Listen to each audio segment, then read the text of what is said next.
안녕하세요. 책 읽어주는 엄마의 빨강머리엔 5번째입니다. 초록 지붕집에서 맞은 아침. The fourth story is The Morning at Green Roof House. 앤의 4번째 이야기를 들려줄게요. 앤셜리! 네. 해가 중천에 떠서야 잠이 깬 앤은 자리에서 일어나 앉아 갈피를 잡지 못한 눈으로 창을 빤히 쳐다보았다. 창으로 청명한 햇살이 한가득 쏟아져 들어왔고 밖에서 하얀 솜털 같은 무언가가 나부댔다. 그 뒤로 파란 하늘이 언뜻 눈에 들어왔다. 그제야 애는 자신이 어디에 있는지 떠올랐다. 한순간 기쁨 가득한 설렘이 밀려왔다가 이내 비참한 기억이 되살아났다. 여긴 초록 지붕집이야. 그리고 아저씨 아주머니는 내가 남자아이가 아니라서 필요 없다고 하셨어. 하지만 지금은 아침이었다. 그래, 마당에 꽃이 활짝 핀 벚나무가 있었지. 애는 침대에서 팔짝 뛰어내려 창가로 뛰어가서 창문을 밀어 올렸다. 창은 오랜 시간 굳게 닫혀 있었는지 삐걱거리면서 뻑뻑하게 열렸다. 어찌나 빠듯하게 끼어 올라가던지 뭔가를 받쳐놓을 필요도 없었다. 애는 무릎을 꿇고 앉아 6월의 아침을 물끄러미 바라봤다. 애의 눈은 환희로 반짝였다. 아, 정말 아름다워. 이렇게 예쁜 곳이 또 있을까? 이런 곳에 살 수 없다니. 애는 이곳에 사는 상상을 해봤다. 이곳에는 상상할 거리가 가득했다. 창밖에 커다란 벚나무가 서 있는데 무척 가까워서 벚나무 가지가 집을 톡톡 건드려댔다. 꽃이 한가득 어찌나 흐드러지게 피었는지 나뭇잎이 하나도 보이지 않을 정도였다. 집 양옆에도 꽃나무들이 많았다. 한쪽은 사과나무 가수원이었고 다른 한쪽은 벚나무가 가득했는데 여기도 꽃잎이 비처럼 쏟아졌다. 나무 아래 풀밭에는 민들레가 여기저기 피었다. 그리고 눈 아래 정원의 라일락 나무에는 보랏빛 꽃이 만발했고 아찔할 정도로 향기로운 라일락 향이 아침바람을 타고 창문으로 흘러들었다. 정원 아래쪽으로는 클럽으로 뒤덮인 초록 풀밭이 개울이 흐르는 골짜기까지 비탈져 내려갔고 골짜기 안에는 하얀 자작나무들이 우거졌다. 그 밑 덤불 속에서 고사리와 이끼, 숲속에서 자라는 식물들이 소담스레 자라고 있을 것만 같았다. 골짜기 너머 언덕에는 가문비 나무와 전나무가 초록빛 깃털처럼 자라 있었다. 나무들 사이로 반짝이는 호수 맞은편에서 보았던 작은 집의 회색 귀퉁이가 보였다. 왼쪽으로 조금 떨어진 곳에 커다란 헛간들이 있고 헛간 너머 완만하게 경사진 초록 들판 아래로 반짝이는 푸른 바다가 언뜻 보였다. 아름다운 것을 사랑하는 애는 그 모든 풍경을 허기진 듯 바라보며 눈길을 거두지 못했다. 가엾게도 지금까지 아름답지 못한 곳들만 지겹도록 보며 살았는데 이곳은 애니 꿈꾸던 모습 그대로라 할 만큼 아름다웠다. 애는 무릎을 꿇은 채로 주위의 아름다움에 취해 있다가 누군가 어깨에 손을 얹자 깜짝 놀랐다. 어린 몽상가가 눈치채지 못하는 사이에 마릴라가 들어와 있었다. 아직 옷도 갈아입지 않았구나. 마릴라가 퉁명스럽게 말했다. 마릴라는 아이에게 어떻게 말을 걸어야 하는지 도통 알지 못해 생각과 달리 말이 딱딱하고 퉁명스럽게 나갔다. 애는 일어나서 한참 숨을 고르더니 아름다운 바깥 세상 모두에게 손을 흔들며 말했다. 아, 정말 눈부시지 않나요? 큰 나무지. 꽃도 멋지게 피고 하지만 열매는 아무데도 쓸모가 없어. 조그마한 데다 벌레도 먹고 말이야. 아, 나무만 말씀드린 게 아니에요. 물론 나무도 멋져요. 맞아요. 눈이 부실 정도로 멋져요. 나무도 그럴 줄 알고 꽃을 피운 것 같아요. 하지만 제가 말씀드리는 건 여기 있는 전부 다예요. 정원이랑 과수원이랑 개울이랑 숲까지 저 커다란 세상 전부요. 이런 아침이면 세상이 정말 사랑스럽다는 생각 안 드세요? 전 개울이 여기까지 웃으면서 오는 소리가 들려요. 개울이 얼마나 명랑한지 느껴본 적 있으세요? 개울은 항상 웃어요. 겨울에도 말이에요. 겨울에는 얼음 밑에서 웃지요. 초록지붕집 가까이에 개울이 있어서 무척 기뻐요. 계속 여기서 살 것도 아닌데 그게 중요하냐고 하실지도 모르지만 제게는 중요해요. 이곳을 다시는 보지 못한다 해도 초록지붕집에 개울이 있었다는 걸 항상 기억할 거예요. 개울이 없었더라면 저기 개울이 꼭 있어야 하는데 하는 아쉬움을 떨치지 못했을 거예요. 오늘 아침은 절망의 구렁텅이에 빠진 기분이 아니에요. 아침엔 절대로 그런 기분이 들지 않아요. 아침이 있다는 건 정말 굉장한 일 아니에요? 하지만 정말 슬퍼요. 방금 아주머니가 찾던 아이가 바로 저고 제가 여기 쭉 살게 되는 상상을 하고 있었거든요. 상상하는 동안은 마음이 정말 편했어요. 하지만 상상할 때 가장 나쁜 점은 언젠가는 깨어나야 하고 그때마다 마음이 아프다는 거예요. 옷을 입고 내려오너라. 상상은 이제 그만하고 아침 차려놨다. 세수하고 머리도 빗으려무나. 창문을 열고 이불을 개서 침대 발치에 두거라. 되도록 부지런히 움직여. 마릴라는 간신히 말할 틈을 찾아 재빨리 말했다. 애는 해야 할 일이 있으면 요령 있게 움직일 줄 아는 아이였다. 머리를 비어 닦고 세수를 마치고 옷까지 단정하게 입고는 마릴라가 시킨 것을 다 했다는 편안한 마음으로 내려왔다. 사실 이불 개는 건 깜빡 잊었지만 애는 의자에 털썩 앉으며 씩씩하게 말했다. 오늘 아침은 배가 많이 고파요. 오늘은 어젯밤처럼 바람소리만 울어대는 황야 같지 않거든요. 화창한 아침이라 정말 기뻐요. 하지만 전 비 내리는 아침도 정말 좋아해요. 아침은 어떤 아침이든 다 신나지 않나요? 하루 동안 무슨 일이 생길지 모르지만 그만큼 상상할 게 많잖아요. 그래도 오늘은 비가 오지 않아서 다행이에요. 화창한 날이 고통을 견디고 기운을 내기에는 더 좋거든요. 전 견뎌야 할 일이 참 많은 것 같아요. 슬픈 이야기를 읽으면서 내가 여주인공이 돼서 그 슬픔을 겪으며 산다고 상상하는 건 참 재밌지만 실제로 그런 일을 당하는 건 별로예요. 그렇죠? 제발 부탁이니 입 좀 다물어라.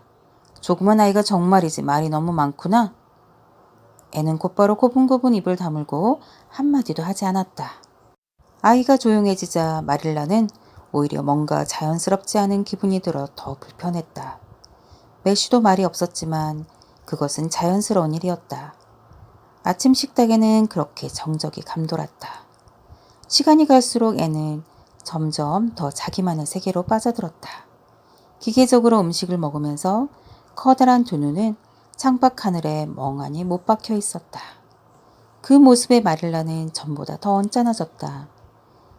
이 유별난 아이가 몸은 식탁에 앉아 있지만 마음은 상상의 날개를 펼치며 저 멀리 하늘나라로 날아가 공상의 세계를 헤매고 있다는 생각에 마음이 언짢았다.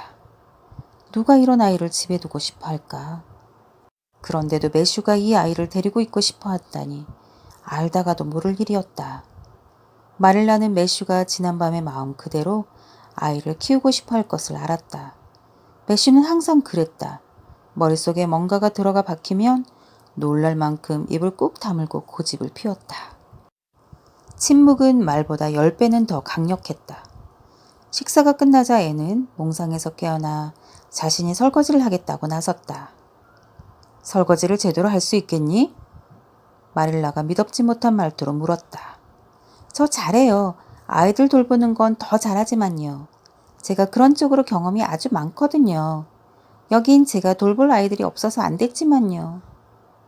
돌봐야 할 아이는 지금 내 앞에 있는 너 하나로 충분한 것 같구나. 너 하나도 감당하기 힘드니까 너를 어떻게 해야 할지 모르겠구나. 매슈 오라버니도 정말 황당하고. 아저씨는 멋있으세요. 너그러우시고요. 제가 말을 많이 했는데도 괜찮다고 하셨어요. 아저씨는 제가 마음에 드시는 것 같아요. 저도 아저씨를 보자마자 마음이 통할 거라고 느꼈어요. 애니 뾰로통하게 말했다. 마릴라는 콧방귀를 꼈다. 둘 다 별나긴 하지. 내가 마음이 통한다고 한 게 그런 거라면 말이야. 그래, 설거지를 해보거라. 뜨거운 물을 넉넉히 붓고 그릇은 꼭 잘 말리고. 오늘 아침엔 할 일이 너무 많구나. 애는 능숙하게 그릇을 씻었다. 마릴라는 그 모습을 유심히 지켜보며 일솜씨가 야무지다고 생각했다. 애는 침대 정리는 설거지만큼 잘하지는 못했다. 깃털 이불 정리법은 한 번도 배우지 못한 탓이었다. 하지만 나름대로 이불을 개고 이리저리 매만져 반듯하게 정리를 끝냈다. 그러자 마릴라는 애에게서 벗어날 속셈으로 식사 시간 전까지 밖에 나가 놀아도 된다고 말했다. 애는 환한 얼굴로 눈을 반짝이며 문으로 달려갔다. 하지만 문 바로 앞에서 걸음을 멈추더니 빙글 돌아와 탁자 옆에 앉았다. 누가 찬물이라도 끼얹은 것처럼 환하게 빛나던 모습이 싹 사라지고 없었다. 또 무슨 일이냐? 못 나가겠어요. 모든 속세의 즐거움을 몽땅 포기한 순교자 같은 목소리였다. 여기서 계속 살 수 없다면 초록지붕집을 사랑해도 소용없잖아요. 지금 나갔다가 저 나무랑 꽃들, 과수원이랑 개울과 친해지면 어떻게 해요? 분명 사랑에 빠지고 말 텐데. 지금도 너무 힘들어요. 더 힘든 일은 안 만들래요. 저도 무척이나 밖에 나가고 싶다고요. 모두가 절 부르는 것 같아요. 앤, 이리 와. 우리랑 놀자 하면서요. 하지만 나가지 않는 게 낫겠어요. 헤어질 수밖에 없다면 사랑해서 뭐 하겠어요? 사랑하는 것들을 떠나는 건 너무 고통스럽잖아요. 제가 여기서 살 줄 알고 뛸 듯이 기뻤던 이유도 그거였어요. 여긴 사랑할 게 정말 많고 아무 방해도 안 받을 거라고 생각했거든요. 그 짧은 꿈도 끝이네요. 제 운명이죠. 밖에 나가면 제 운명을 거스르게 될까봐 안 나가려는 거예요. 창턱에 놓인 저 제라늄은 이름이 뭐예요? 사과향이 나는 제라늄이란다. 아니요, 그런 이름 말고요. 아주머니가 지어주신 이름요. 이름을 지어주지 않으셨어요? 그럼 제가 하나 지어줘도 될까요? 저 꽃을 뭐라고 부르면 좋을까?